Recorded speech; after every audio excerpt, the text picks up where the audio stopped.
This month on Mustang Magazine, the Varsity Football program is starting fresh. Norwood teens are soaring above the clouds, and the Norwood icon, the Martini Man, sits down for a chat. These stories and more this month on Mustang Magazine. Now here's your anchors, Erin Crowley and Brian Curley. Hello and welcome to the first Mustang Magazine of the school year. I'm Erin Crowley. And I'm Brian Curley. Mustang Magazine is produced by broadcast journalism students from Norwood High School. Our goal is to tell the stories from around our community that matter to teenagers the most. First, we will take you to the football field to catch up with the new team and their new coaches. Sadie Kroll and Danny Sullivan report.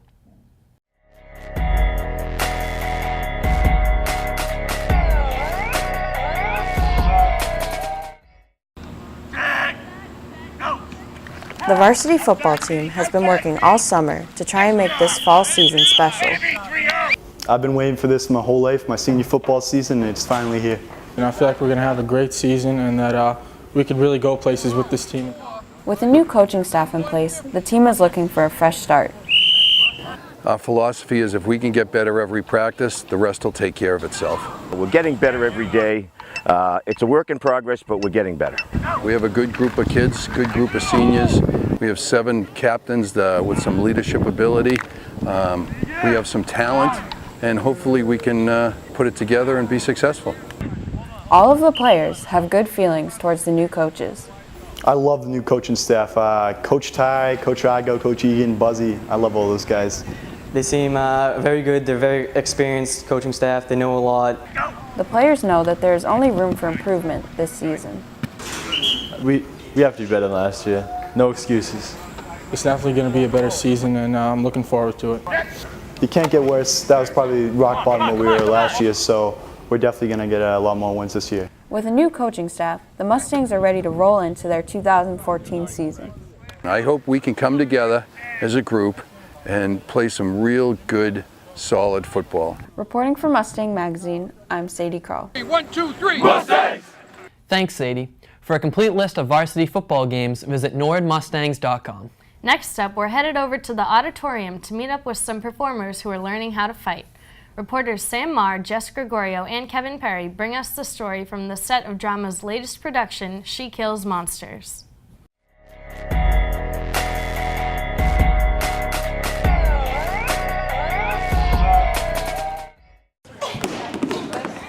The NHS Drama Department has been rehearsing for its newest production, She Kills Monsters. In school, you learn about like math, social studies, but you never really get to learn about how to actually use a sword. So this is like a great opportunity to learn. So in order to make performances seem more authentic, the Drama Department hired expert Elizabeth Moen to help bring combat to the stage. It has to be choreographed, move for move, block for block, so everyone stays nice and safe, but it still is a good show for the audience. Moen is a black belt in Taekwondo, and she's hoping to use her expertise to teach stage combat techniques and direct all the fighting scenes. Side kick, jump crescent kick. This is my first actual play I've ever choreographed before, so it's been a good learning opportunity for myself and the students. Especially since I don't think any of us have ever like picked up a sword and like done this type of thing. So the fact that she was brought in and taught us is like it's really cool. And we've never really had like a physical like someone with the physical movements, and so it's really different, and I really like it that she's so trained, you know what I mean?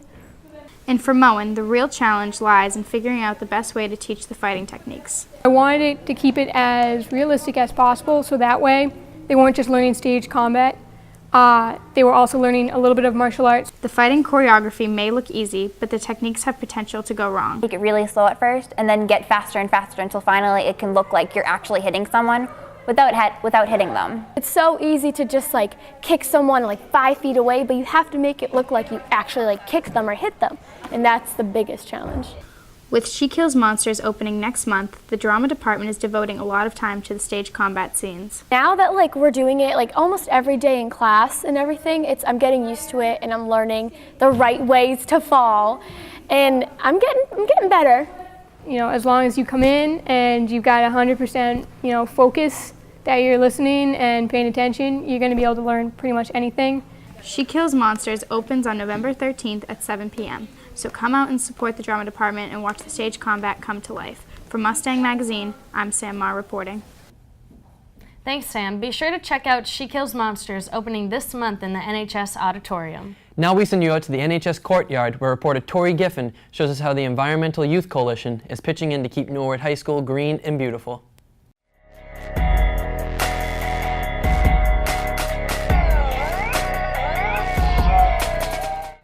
Today we're here for EYC, planting a garden in the courtyard. And we wanted to just put some new plants in it, and potentially we can put more plants in here over time and it'll turn into a big garden.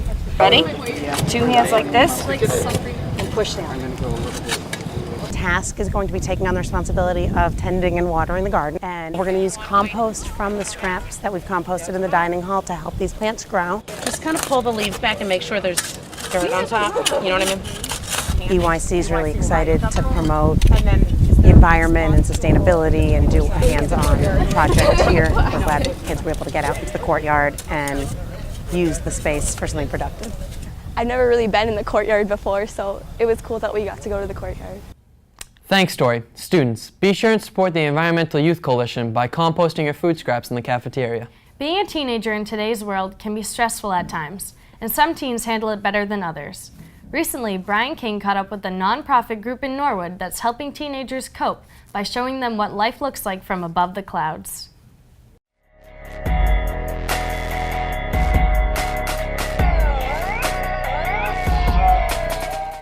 That's us. Buy a brand new whiskey, we're clear for takeoff. Learning to fly an airplane may seem like a far-fetched idea for a teenager. At Above the Clouds, this wish can become a reality. Above the Clouds is a new charity that brings joy and hope to seriously ill, disadvantaged kids who are experiencing all different kinds of adversity. And we use the wonder of small aircraft to bring this joy and the hope to the kids. With the help of volunteers, kids are given an opportunity to soar. They actually take over the controls of the plane, and they get to move the plane up, down, left, and right. They come back, there's a lot of people celebrating with them, and we bring them above their troubles, above their clouds, so to speak. Above the Clouds is based out of Norwood Airport and survives off of funding from the local community. We need lots of support. We need folks to help out in so many ways, and certainly contributions and donations. The more dollars we can receive, the more these kids we can fly. The more these kids we can change their lives for the better. That's Norwood Airport, so we are right there right now. And with that funding, dream flyers like Jordan Jones are given a chance to rise above it all, leaving his troubles on the ground. I loved when he just let me control it, because I just felt in control. When I was going left, I just wanted to pull it up and do a flip. It was just it was incredible. Yeah. Seeing that for me, it makes it all worthwhile, and certainly need a little bit of a pick-me-up, and we think we gave it to him today. I don't do a lot of different things very often, so it was fun. Flyers learn that no matter what they do in life, the sky is the limit. We hope that they take the lessons they learn with us, and when they're done, they basically say, if I can fly an airplane, I can do anything. If I just set my mind to it, and if I stick to something and really study and really do something, I can do something cool like that. Above the Clouds looks to raise flyer spirits to new heights, one flight at a time.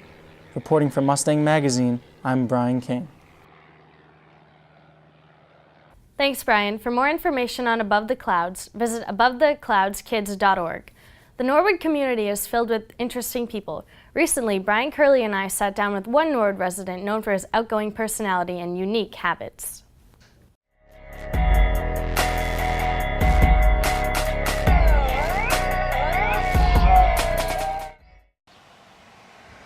If you live near Cottage Street in Nichols, then you've probably seen Stephen Parody walking in his front yard sipping a martini.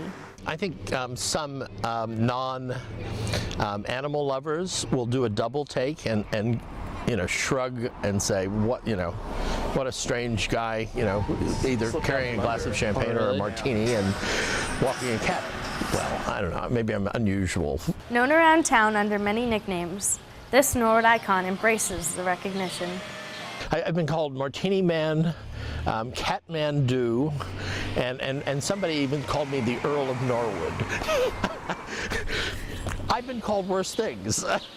I don't have a problem with any of those. I've met so many people.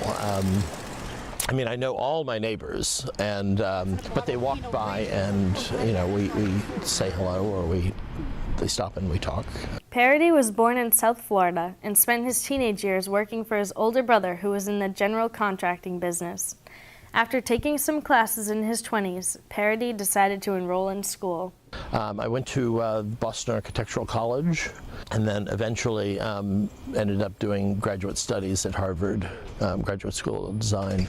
These days, Parody manages an architecture design studio in Boston. But what he's really known for around Norwood is his devotion to his 2 pet cats. Yeah, I call them the kids, but I mean, granted, they get anything they want. But I always talk to them. I always talk to them, and I think communication is absolutely paramount. While there's no shortage of people in his neighborhood who walk their dogs, Parody might be the only resident who walks a cat. Good girl. I started with a harness and a leash, and then I let them, once they felt comfortable out with me, I'd let them walk with me and drag the leash. And then there's Pippi, but she's completely trustworthy. And even though he has his cats to keep him company, he's still hoping he will eventually find Martini Woman. I hope someday I meet someone and they're younger than I and they would like to have a child.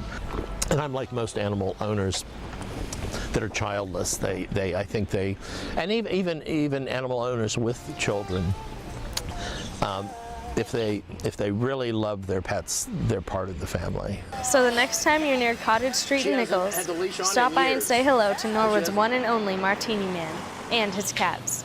Reporting for Mustang Magazine, I'm Erin Crowley. You getting blueberry? All right, nice story. Thanks, Brian. And everyone be sure to wave to Stephen next time you're passing by Cottage and Nichols Street. In this next story, we meet another Norwood resident who's well known in the community. Staff reporter Mike Levesque introduces us to a guitar hero who spent his entire life bringing smiles to faces.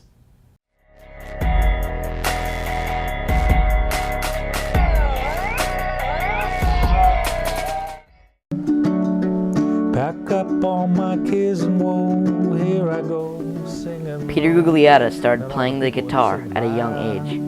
I just started picking up the guitar and it was very easy for me. And I think I was 12 years old when I started. He has been playing for the community his whole life. I started in 1967, and I think the first group that I played for was the St. Catherine's Folk Mass. We'd play on a Friday night and everyone would show up and dance. These days you can find Gugliotta at local nursing homes in Norwood. I've been here before. We come and sing. I'll just go in and most of the people don't know where they are, but as soon as I start playing a couple of notes, everyone just starts singing. They don't have any words, but all of a sudden they know all the words by heart. I think it's made me a better person.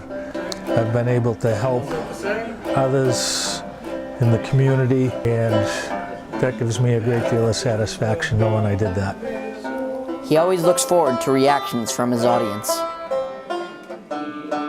It's important when you see that you're giving someone something that puts a smile on their face. That's the most important thing you can do. Hey, we have our first dancer on the dance floor. Yay! Since he's been playing the guitar for about 50 years, he knows how to entertain people. You got to pick out something that you're going to get a response, a reaction from your audience and move them some way.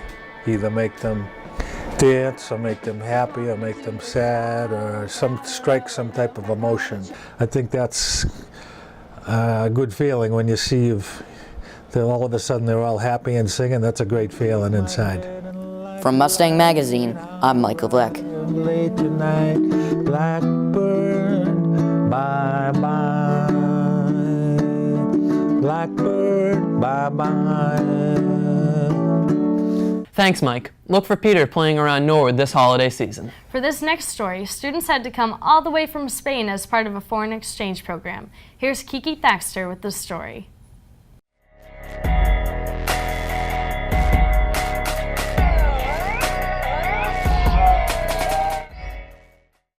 Last month, 16-year-old Jose Enrique came to the United States as part of a student exchange program.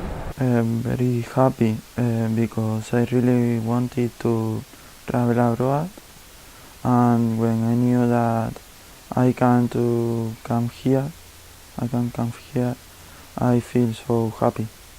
Enrique and more than 30 other students from Malaga, Spain, were hosted by Norwood High School students and their families. Twice a week I follow my host to her classes, and the other day I go with my Spanish friend to see Massachusetts.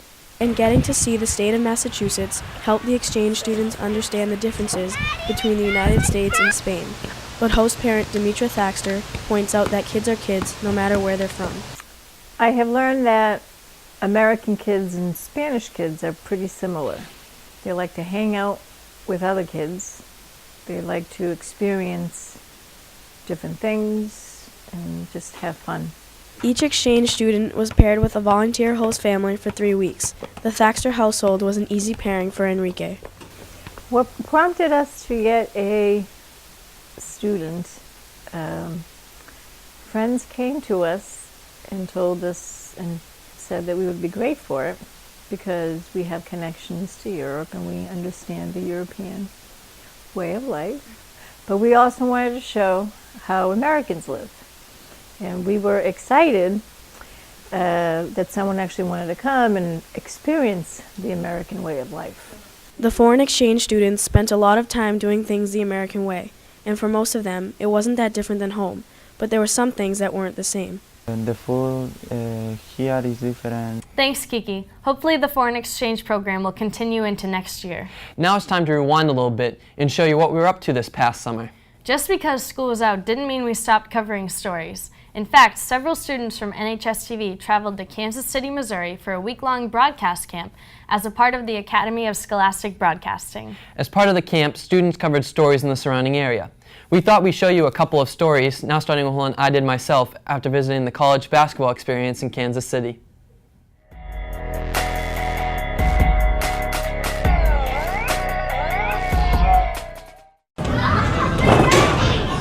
You know, if I'm mad, I take my stress out on basketball, you know. Whenever they found out that we were going here, they flipped out. They love it. Employees and patrons alike enjoy what the college basketball experience has to offer. The most interactive museum in the country. There's no other place that you can come learn about the game, learn about any sport, as well as play the sport. This place is a really cool place for kids to have an outlet to just go and play, learn a lot about basketball, just kind of goof off. It's only one college basketball experience, you know. That's why I invite people to come here, to experience the whole building. It's clear to see that the museum has a lot to offer. However, some people still pick their favorites. The dunk courts, without question. We have goals everywhere from 7 feet to 10 feet where anyone, doesn't matter how tall or if you're from Lee Summit, you can always dunk on it. Still not convinced? People should come to the college basketball experience if they like basketball because they will fall in love with this place. You should come here. You come here to play. You come here to learn the game. You come here to have fun, most importantly. We found out that the most popular thing at any attraction is being able to immerse yourself in that, whatever the activity is, be it basketball here. We felt like playing the game is the best way to learn it. I like seeing people have fun in this facility, and they always leave here with smiles on their faces. From Camp ASB, this is Shannon Belcher reporting. Nice work, Brian. That looked like a lot of fun. Thank you. It definitely was a fun experience. The next story from camp is from staff reporter Tori Giffen. She spotlighted a local Kansas City restaurant called the Flying Saucer. Here's her story.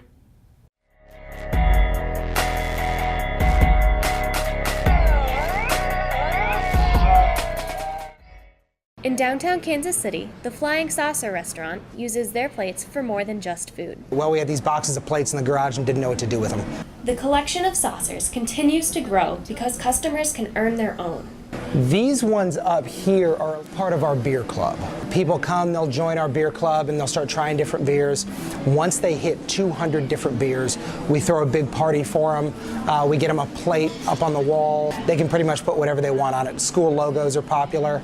And then we'll put it up, and at some point during the party, we'll unveil the plate. We'll do a big toast for them. It's a lot of fun.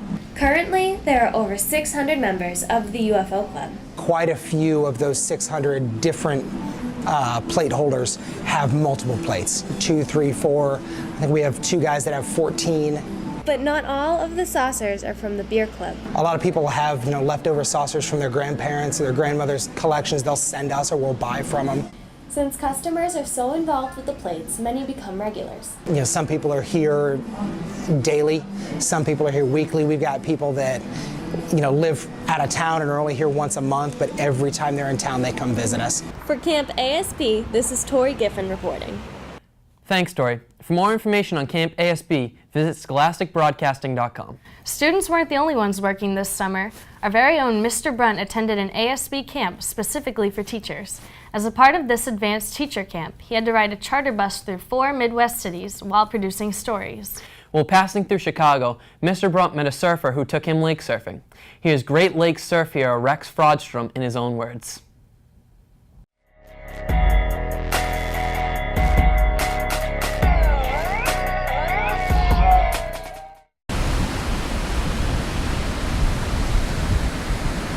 Yeah, we're doing some freshwater surfing. It doesn't come around in the summer very often, but we got a good north wind today. And yeah, we're gonna get wet, get some waves. I started as a skateboarder, I skated and, always knew I wanted to surf. And then when I became a teenager, I, did trips out to California and, just picked it up and, caught a wave and I was hooked. A lot of people don't even realize that it's even possible to surf on the lakes. They won't believe you until they see, video or photo proof. Normally, you get kind of an idea that there might be a swell like a few days in advance and people start looking forward to it, but it seems like more often than not, you get excited for the swell and then it doesn't show up. It is a little different, freshwater is a little less buoyant. We don't get much overhead waves because once it gets much overhead, it's usually just too windy and kind of gnarly to surf. People have been surfing the lake since the 60s. A long time. It's kind of misunderstood. In Chicago, I guess it started, it was a long time ago. There was a tragedy involving some kids who drowned, and in response to that, they outlawed flotation devices on the beach. So then they just ended up lumping surfboards in with flotation devices. And then in 2012, I was surfing in the off season and the CPD ended up coming out and I ended up getting arrested and it caused a bigger splash within the surf community. Yeah, we got some access but not total access, so it's still an ongoing thing. Yeah, it's just like a good feeling, you can leave all your troubles on the land and be in the moment and connect with nature and share a moment with your friends and yeah, it's a good feeling. Nice job, Mr. Brunt. That was an incredibly weird story. I had no idea you could surf in a lake. Well, that wraps up our first edition of Mustang Magazine for this school year. We hope you enjoyed the stories. To see more stories like these, visit our website at www.nhs-tv.org and be sure to hit us up on Facebook, Twitter, and Instagram. Thanks for watching. See you next month.